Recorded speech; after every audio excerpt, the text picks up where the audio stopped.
பண்ணாலோ இல்ல தப்ப வந்து கரெக்டா பண்ணல இல்ல மறைக்க தெரியல அப்படின்னா அந்த தப்ப பண்ணவே கூடாது அப்படின்றதுக்கு இந்த அஸ்ட்ரானமர் சிஇஓ ஒரு பெஸ்ட் எக்ஸாம்பிள்ங்க. ஆல் ஓவர் த வேர்ல்டு ஒரு 4 டேஸ் முன்னாடி பயங்கர ட்ரெண்டிங்கா பிக்சர்ஸ் வீடியோஸ் எல்லாம் அவங்கள பார்த்த உடனே இல்ல ஒரு சிலர் ஒரு அந்த பர்டிகுலர் கம்பெனில வேலை செய்யறவங்களாம் ஹையா ஜாலி மாட்டிக்கினாங்க அப்படின்னு ஒரு சைடு, இன்னொரு சைடு வந்து மாட்டிக்கிட்டு என்ன பண்றதுன்னு லைவ் கன்சர்ட்ல மாட்டிட்டு என்ன பண்றதுன்னு தெரியாம முழிக்கிற 2 பேரு. இதுக்கு பேரலா அவங்க 2 ஃபேமிலி, அதாவது அந்த பர்டிகுலர் கான்சர்ட் அட்டென்ட் பண்ண வந்த சிஇஓ, அந்த கம்பெனியோட ஹெச்ஆர், இவங்க 2 பேருமே ஹஸ்பண்ட் அண்ட் ஒய்ஃப் கிடையாது. அவங்களோட ஹஸ்பண்ட் அண்ட் ஒய்ஃப் கிட்ட இருந்து வந்த ரியாக்ஷன்ஸ் இது பயங்கரமா வைரல் ஆகி போயிட்டு இருந்தது.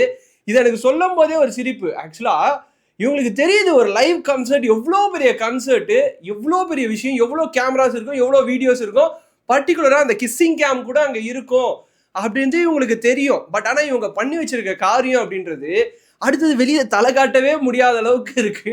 ஸோ அதை பத்தி தான் இன்னைக்கு அவங்க வீட்டு சைட்லயும் சரி, அதாவது மாட்டினவங்க அந்த சிஇஓ ஹெச்ஆர் அவங்கள பத்தியும் நம்ம பார்க்க போறோம். என்ன நடந்துட்டு இருக்கு, அதுக்கப்புறம் வந்து அந்த கான்சர்ட்டோட ஓனர், அதாவது அதை நடத்துறவங்க என்ன சொல்லியிருக்காங்க, அந்த கம்பெனி என்ன சொல்லியிருக்காங்க அப்படின்றத ரொம்ப லாங் வீடியோலாம் இருக்காது, ரொம்ப ஷார்ட் அண்ட் கிறிஸ்பா முடிச்சுக்கலாங்க.